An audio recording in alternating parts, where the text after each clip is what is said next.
are places you go where you don't use your real name. And in Indianapolis, there were spaces where people could exist quietly, seen but not fully known.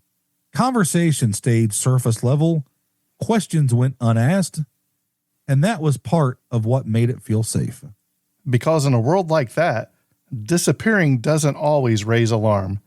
Sometimes it just looks like someone moving on until it starts happening more than once, until the same kind of absence keeps repeating. And the things meant to protect people, privacy, distance, and concealment, start to make something else possible. Something no one sees coming. I'm Dustin. And I'm Jimbo. And this is Dark Discoveries. And this is our series on the monster of Fox Hollow.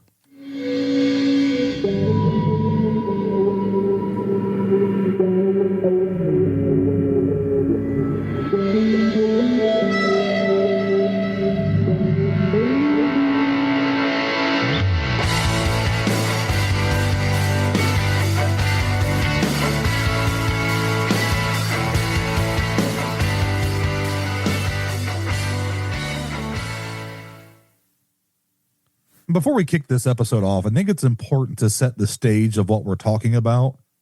You have to keep in mind, during this time, being openly gay wasn't overly acceptable. So we're going to set the stage, talk about kind of what led up to these crimes where guys didn't use their real names. They may have been estranged from their families. So people may not have knew they were missing right off the bat. And keep in mind, at this time, I think they said, what, Jimbo, it was 31 days before they would allow you to say that you were or claim a missing person. Yeah, I believe it was 30 or 31. And let's be honest, back in the 80s, especially late 80s, early 90s, if you were gay and missing, is the police really even going to look for you? It wasn't their top priority, right. Unfortunately. So, you know, it was very easy for things to slip under the radar. So, like I said, it may be a little different than what you're expecting, but we're going to kick this off to kind of set that stage and get the ball rolling so we can try to tell this whole story. Right. And what happened. And we want this series to be one of the best we've done. So we're going to cover a lot of stuff, but we're going to try to do it in an order that makes sense. And so you have a sense of what's going on at the time of all this is happening through the 80s, 90s, and even up till today. You will get the whole picture, not just part of the picture. So we hope you enjoy. So there may be some times that we go a little bit farther than we want to on some information, and we may not go far enough because we want to report it kind of like it's unraveling as we go. I watched a documentary on the JFK assassination. They played everything in order from the moment it happened until the end. And it really draws you in and really lets you know what was going on, the investigation, how things were really rushed. This isn't so much being rushed. It's being brushed under the rug. So with that being said, we're going to kick off part one of this. Like I said, we're going to set the stage, get you guys kind of up to speed if you weren't around at this time or not aware of how things were back then. So to understand what was happening in and around Indianapolis in the late 1970s through the mid 90s, you have to step into a world that existed in parallel to everyday life. A world that was both tightly connected and almost completely invisible. On the surface, this was the Midwest. People imagine quiet suburbs like this happened in Westfield, Indiana. You know, you go to church on Sunday. You have stable jobs. You've got, families built around routine expectations and being normal for whatever normal is for the time. My perception of normal and yours is going to be totally different because I'm not normal. Are you going to laugh? That was kind of an open invitation for you to make fun of me, Jim. No, I've turned over a new leaf, Dustin. I'm trying to be serious. Okay, just for today. Masculinity was rigid. Heterosexuality was assumed. And anything outside of this was discouraged. It wasn't accepted. There was no open framework for being gay in these environments, no language that felt safe, no path that didn't come with consequences. So for many men, identity didn't disappear. Their identity was fractured. They were hiding it. They couldn't be themselves. By day, life looked conventional. Men went to work, they came home to their wives and children, mowed their lawns, and played into their role as a father. But beneath that routine, there was another life running quietly, carefully, and often in isolation. At night, some of those same men would make their way into the city, slipping into places that existed just outside of view. You had bars like Our Place and the 501 Club, along with a handful of others that formed the backbone of this hidden society. These weren't just bars in the typical sense. They were controlled environments, built around these unspoken rules. From the outside, they gave almost nothing away. Dim signage, sometimes blacked out windows, and an intentional lack of attention. But inside, they were alive, and they were alive with something people couldn't find anywhere else. Acceptance.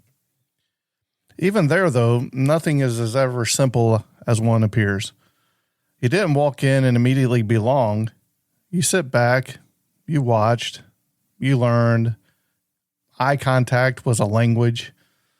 A glance held too long might be an invitation. Looking away too quickly might be caution. Conversations were careful, often vague at first. Names, if any was ever given, were frequently not real. And that wasn't paranoia, it was strategy. Because the cost of being exposed was still very real. A man seen in the wrong place by the wrong person could lose his job, his family, his standing place in the community. That risk didn't stay at the door when you entered these spaces. It followed you inside and shaped every interaction. So, of course, aliases became part of that structure. Not just a way to hide, but a way to exist at all. Someone might be, quote, David at the bar, quote, Mike in the park, and Dustin, back home in his suburb home over there in Lafayette. The thing is, I live in Lafayette, so. Well, I know. I was just saying. Not anymore. Even among regulars, though, real identities were often fragmented. You might recognize someone's face, even their habits, the nights that they would show up on a regular basis, the drink that they were drinking or ordered the last time, but you might not know their last name. You might not know where they live, not who they were outside these walls. It created a strange kind of closeness without permanence. People were known, but not fully known, connected, but not necessarily anchored. I know when we were researching this, some of the information we come across with was a guy was dating someone, and it took like 6 months to learn their real name. So even once you became comfortable, you're still kind of living that double life, not fully exposing yourself because, like you said, because the risk, if it was somebody setting you up or word getting out, could totally change your whole life. Right. And while I was researching this, I went back and was watching several old news clips from the newscast around this area. Like, I think it was in 1982 and 83.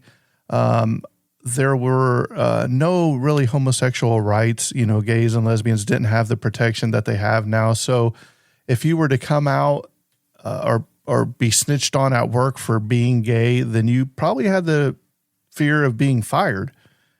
And, what are you going to do? Yeah, retaliation. I mean, especially with Indiana, I'm sure it was the same way back in the 80s. It's a right to work state. So you can be fired for any reason at any time for anything. Mm-hmm. And there's really not a lot you can do legally. So outside of these bars, that fragmentation deepened. There were spaces less structured, more transient, where men would meet, parks after dark, rest stops, stretches along highways like Interstate 70. These weren't places of community in the same sense, but they were built on anonymity and speed. Encounters were brief, often wordless, governed by signals that only made sense if you already understood them. And you didn't ask questions, you didn't linger, and you didn't leave a trail behind. For many, this was the only way to safely act on something they couldn't acknowledge anywhere else in their lives. But that same structure, secretly layered on secrecy, created a kind of vulnerability that was hard to see from the outside. Because if something happened in those spaces, there was often no clear path back. If a man left a bar with someone he just met, there might not be anybody who knew where he went. If he disappeared, the people who noticed may only know him by a first name, a nickname, an alias, or maybe not even know their name at all. And these people in this daytime life, they had been.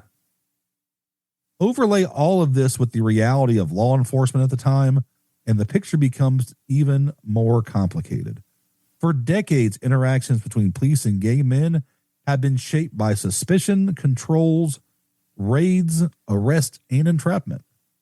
Even as some of those practices faded, the memories didn't. Trust wasn't there. Reporting a crime meant exposing yourself, answering questions that could unravel your entire life. Where were you? Why were you there? Who were you with? For someone living a double life, those questions weren't just uncomfortable, they were dangerous. So many men made a calculation. If something happened, let's say a robbery, an assault, even something more serious, they weighed the risk of reporting it against the risk of being known. And often, silence won. Not because it didn't matter, but because everything else in their life was at stake. From the outside, that silence could be misread as absence. Fewer reports, fewer leads, and even fewer people pushing for answers. And that fed into a perception, sometimes accurate, sometimes compounded, that cases involving gay men didn't receive the same urgency or attention. Then, of course, the AIDS crisis hit, and whatever fragile space existed became even smaller. Fear spread quickly, and with it came deeper stigma. Gay men were increasingly isolated, not just socially, but institutionally. Families pulled away. Public empathy was limited. In some cases, men who became sick or disappeared were already distanced from the people who might have advocated for them. The margins grew wider, and the people living within them became easier to overlook. What you're left with is a network that functioned, but quietly. People moved through it night after night, recognizing each other, forming brief connections, sharing space, but rarely leaving behind anything solid enough to trace. A man could exist vividly within that world and still remain almost invisible outside of it. And if he vanished, the gap he left might only be felt in fragments, in a missed conversation, an empty bar stool, a face that stopped appearing. This is the baseline, not just a backdrop, but a system of pressure and adaptations that shaped how people lived, how they connected, and even how they disappeared.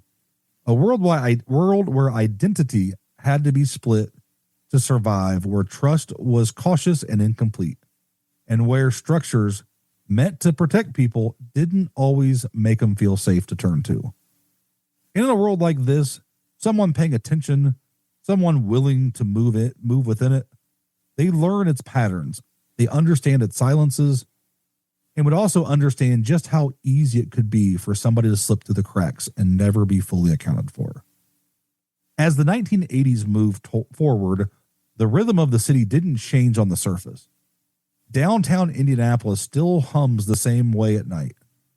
Traffic thins out, neons start flickering on, doors opening to places that don't advertise what they are, but they are known to the people who need to find them. Inside those bars, the routine is familiar. Men arrive alone or in pairs, and they pause just long enough to read the room, then settle into their patterns, watching, waiting, deciding who feels safe to approach. Conversations start cautiously. They build slow and often stay deliberately incomplete. Names are exchanged, but they're not normally real ones. Details are offered, but rarely enough to form anything permanent. And that's why, at first, nothing feels wrong. Because absence is already built into this world. A man who was there last weekend might not be there this weekend. That's normal. People drift in and out all the time. Work schedules change. Fear spikes and pulls someone back into their other life for a while. Someone meets a partner and disappears from the scene altogether. It happens enough that when the first regular doesn't show up, it barely registers as anything unusual. But then it happens again. And this time it lingers just a little longer in conversation. Someone leans across the bar and asks, "Have you seen him?" It's casual, almost offhand, but there's a pause after it. The kind of pause that comes when you expect an easy answer and don't get one. Another person shrugs, maybe offers a guess. He was talking about going out of town, or maybe, I think he wasn't feeling well. It's enough to move on from the question because in this world, explanations don't have to be solid. They just have to be possible. Weeks pass and the pattern begins to layer itself quietly over everything. Another face disappears, then another. Not all at once. Not in a way that demands attention, but steadily enough that the regulars start to notice the gaps. Certain stools may stay empty. Certain voices you may not hear anymore. People used to be part of the background, the familiar, unnamed presence that made the space feel consistent, could be suddenly gone. And when the conversation happens now, they don't resolve so easy. Because when you ask around, you start to realize how little there is to hold on to. Do you know where he lived? The response is silent. Do you have a number for him? Nothing again. Another shake of the head.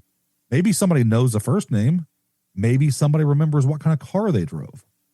But that's where it stops. The rest of his life exists somewhere else, in a different circle that doesn't overlap with this one. So the question stays contained within the walls of these spaces, circulating among people who are all working in these incomplete pieces. And we have to keep in mind, this is the early 80s and through the early 90s. If you have a cell phone, we didn't have cell phones. Well, you had some car phones. But I'm just saying the big ones. But I mean, you had to be rich to have them in the early 80s, you know what I mean? And they were so monstrosities, it's like carrying around a suitcase with them, right? It was a brick. You didn't have Snake on it to play. You could literally dial a button. If you were lucky, you could see the phone number you typed, and you pull out the antenna and you call. But let's face it. Flip it up and you put it somewhere else because it doesn't fit in your pocket because it's a brick. Well, something else, security cameras. A lot of these places didn't have a lot of security cameers. Now it's like almost at every stoplight, you know what I mean? Where they can watch you and time when, he's been here for 5 seconds. It's going to go green now. They didn't have all this. I mean, even today, when you see a bank robbery or something, what do you get? You get grainy footage, right? We got better pictures from the moon than we do of a bank robber. So 30 or 40 was so pixelated. It probably was like, well, there was a person there. Well, what do you know? Well, they may or may not have been wearing a jacket. Yeah, they may have been. They may have been black or white. That's all I can make out, right? You know, black coat. I can't tell you height. I can't tell you weight. Can't tell you if they're male, female, maybe black or white.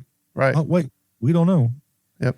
And if they did have them, were they even working, or were the recording stopped, or was it one of those ones that you record and it just goes back over and over and erases the night before? So that's all a problem. Yeah, the technology to pull the recording over, because it was tape. So at that point, when you record over, it's not like a CD you could probably upload somewhere and then pull apart that DVD. I'm sure once it was recorded over so many times, it was so far damaged you wouldn't be able to decipher anything. Right. Because there's so many layers on it. So outside, there's no immediate alarm, no coordinated response. If reports are being made, they're disconnected, filed under different names in different contexts without the threads that would tie them all together. And inside the community, there's hesitation to push those questions further, because pushing further means stepping into territory that could expose everything people have worked to keep separate. The AIDS adds another layer to it, one that makes uncertainty easier to accept and harder to challenge. And the big thing with the AIDS, I'm sure, just what I've seen from, I just turned 40, so I'm still pretty young. When this stuff happened, I think it really, from what you've seen on TV and different things that happened, once somebody they knew had it or they got that scare that it could be in the gay community, I'm sure that made it even harder for these people to go out and try to be themselves and be acceptable, because as soon as that happens, you have a bigger target on your back for, people coming in and committing, hate crimes on you, like the Ryan White deal. That right. Wasn't that, where was that at? It's in Indiana. What city was it? Do you remember? I believe it was up north. I think, because I know Michael Jackson came, and was it Donald Trump that came too? I do believe. I don't remember. I think he did. I couldn't remember exactly where in Indiana it happened. I felt like the Valpo area, but I can't remember. But it's one of those things that, you have things like that going on probably towards the end of this, but it's still going to really affect, the perception of the community. Right. I'm looking up real quick where Ryan White was from. Kokomo. It was in Kokomo. Oh, so was it Kokomo? Okay. Yeah. I didn't think it happened that close to home. But it makes sense. I remember now. Right. When someone disappears, that explanation sits close at hand. It's tragic, but it's understood. It fills in the gap just enough that people don't immediately reach for something more frightening. And in doing that, it buys time. Time where the pattern continues to build without being fully confronted. But inside the bars, something is changing. People start watching more closely, not in a dramatic way, but in a small, instinctive adjustments. You notice who's new. You notice when people leave together. You notice who seems a little too interested, a little too attentive. Conversations shift just ever so slightly. There's more caution in them now, more reading between the lines. Some people decide to leave earlier. Some decide not to go certain places anymore. Others keep their routines exactly the same because changing them would mean acknowledging something they're not ready to name. And still, the disappearances continue. Not loudly and not in a way that forces itself into the open, but consistently enough that the sense of unease becomes harder to ignore. It's no longer just one or two people explained away by circumstances. It's a growing absence that doesn't quite fit any of the explanations available. And somewhere within all of this, there's someone who understands exactly how this world works. Someone who knows that men here often arrive alone, they use aliases, and they keep their lives compartmentalized so completely that one side rarely touches the other.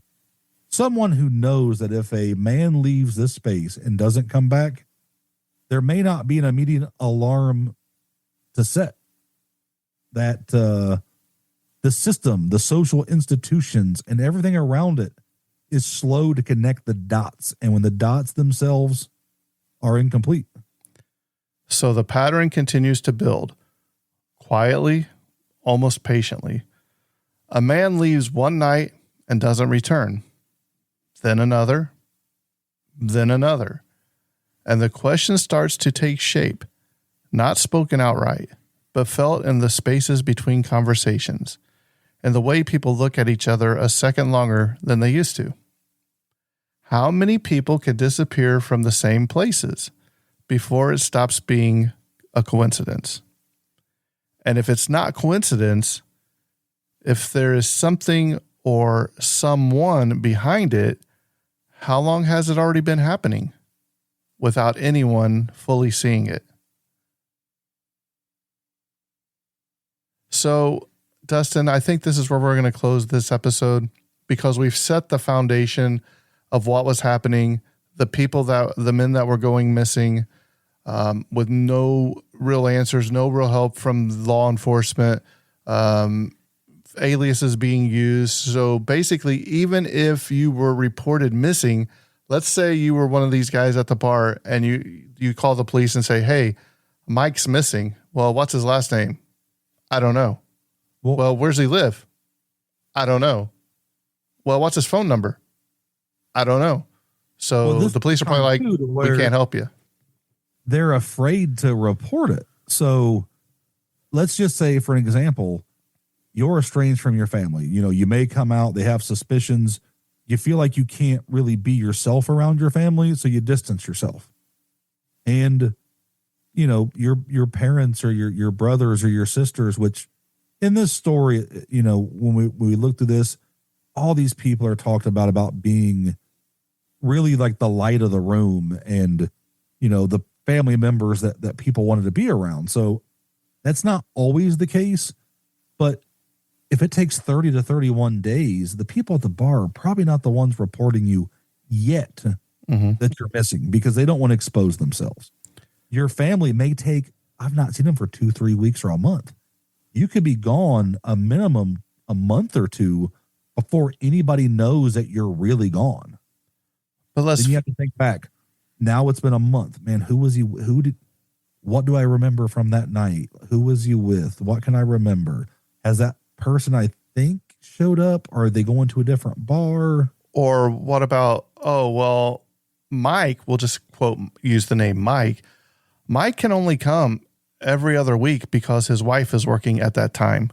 Yeah. So that's right there. Going out every night. Right. So that's like or a Saturday. You never know what day, you know, everybody's going to have different schedules. Not everybody's Monday through Friday, 8 to 5 in a perfect world. Right. So some of these people may wait till their wives leave town or their wives has a, Tupperware party or something back then. Right. And so they sneak out for a couple times, maybe drop the kids off at grandma's and, you can't stop at the bar every night after work to have a drink and let loose. You have to be selective. Right. So, I mean, there may be a monster among them that is keeping track and maybe knows more than what's being led on. What made that world possible, the secrecy, the distance between identities, the way lives were split into what could be seen and what had to stay hidden, also made it hard to recognize when something was going wrong. In Indianapolis, everything still looked the same on the surface. The same bars, the same late nights, the same quiet understanding between people who didn't always know each other's real names. But underneath that, stories had already started to circulate. Stories that didn't quite connect, but didn't feel random either. Some of those stories came from just outside the city, or at least just beyond it. Bodies being found in rural areas along roads near creeks and places far removed where those men were last seen. Many of them were young. Many had spent time around the same nightlife and in the same community. The details repeated just enough to be unsettling. Minimal clothing, isolated locations, and again at the same suspected cause, strangulation. It didn't have a single clear name at first, but eventually the people began to refer to this as the I-70 Strangler.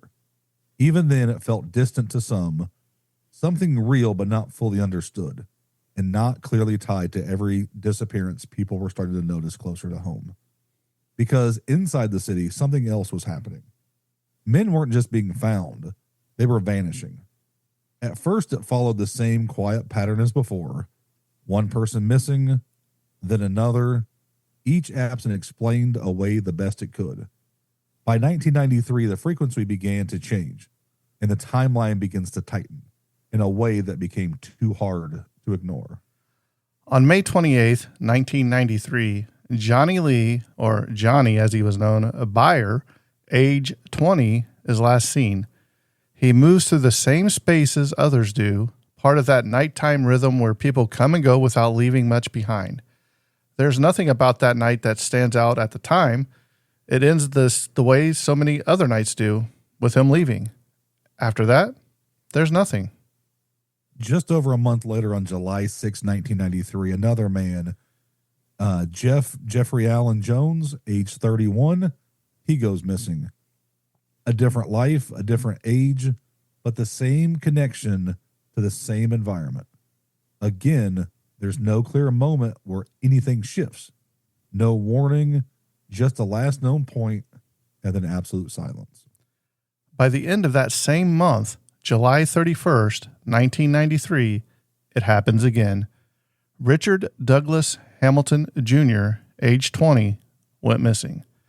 Now the gaps between these disappearances are shrinking. Weeks, not years, in the same city, the same routines, the same unfinished ending.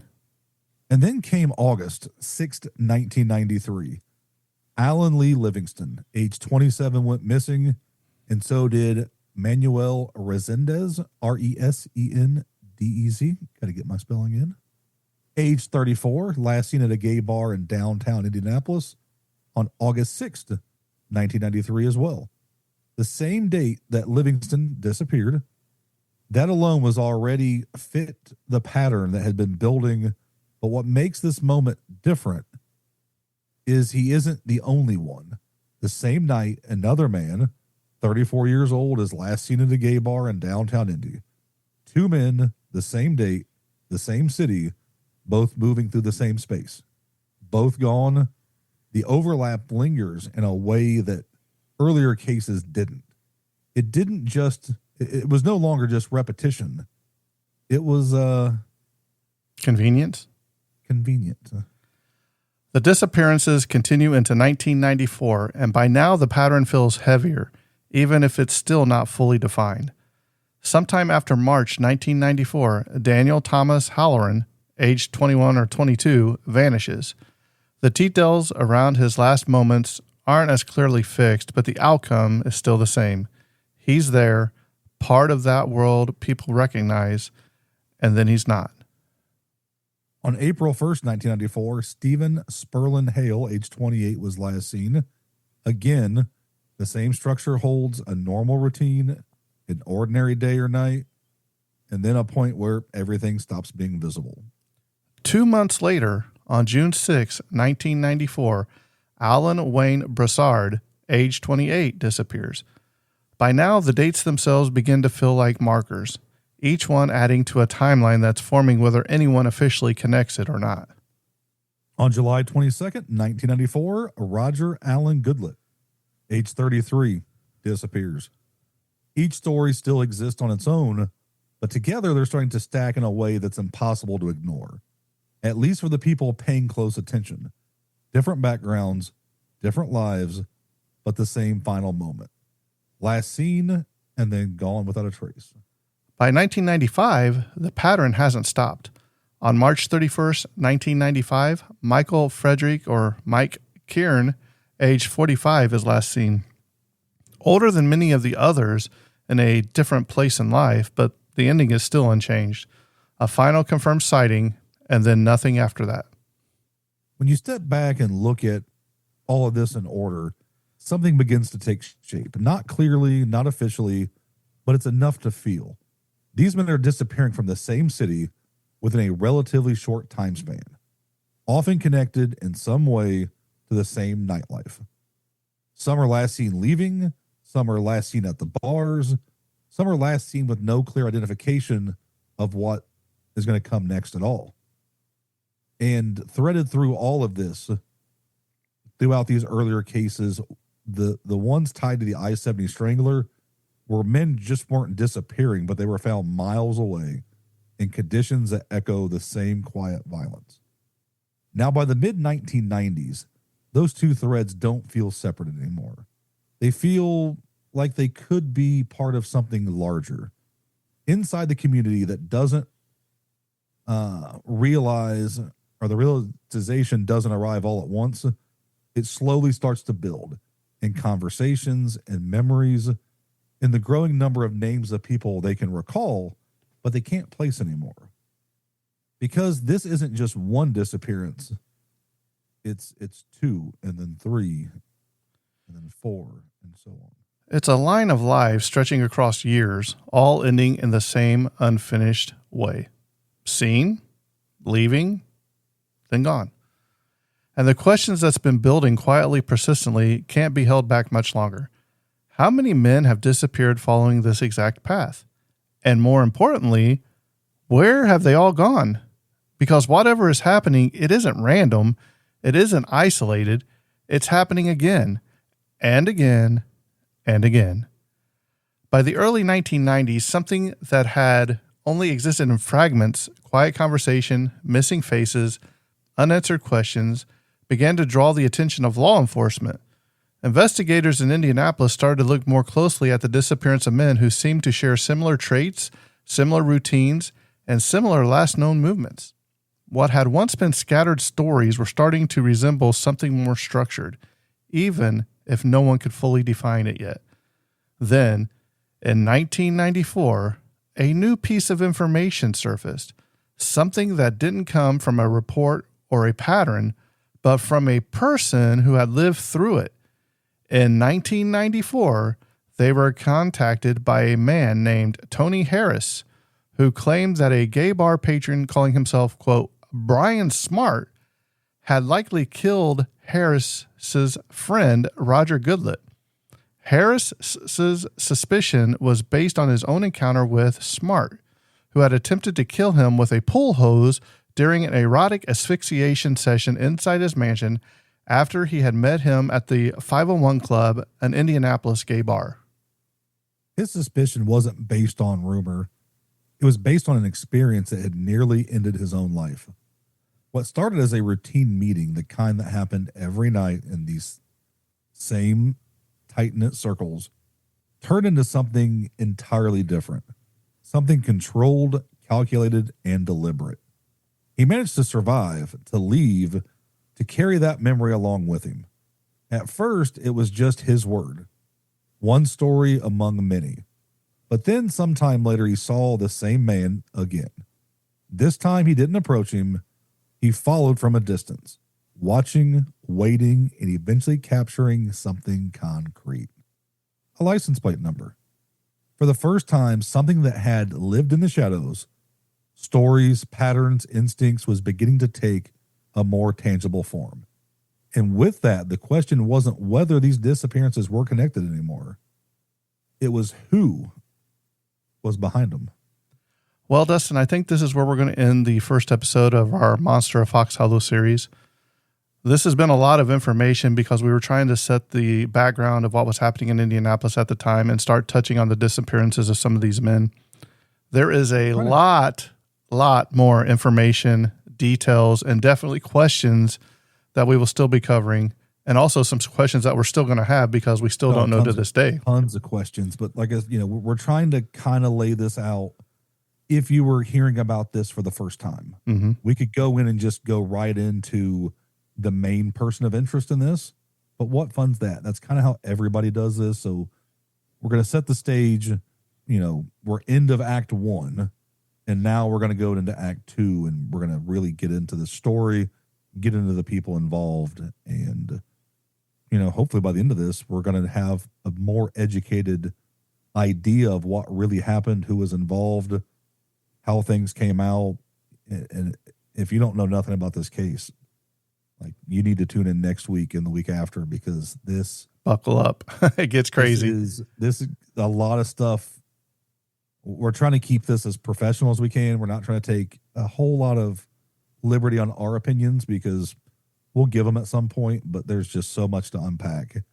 There's so much going on that, it can be one of those things you dive down a deep rabbit hole into this. Mm-hmm. So if you like what you heard, feel free to leave us a review wherever you listen to your podcast, or, hey, drop us an email at darkdiscoveriespod@gmail.com. And as always, remember, the deeper you dive, the darker it gets.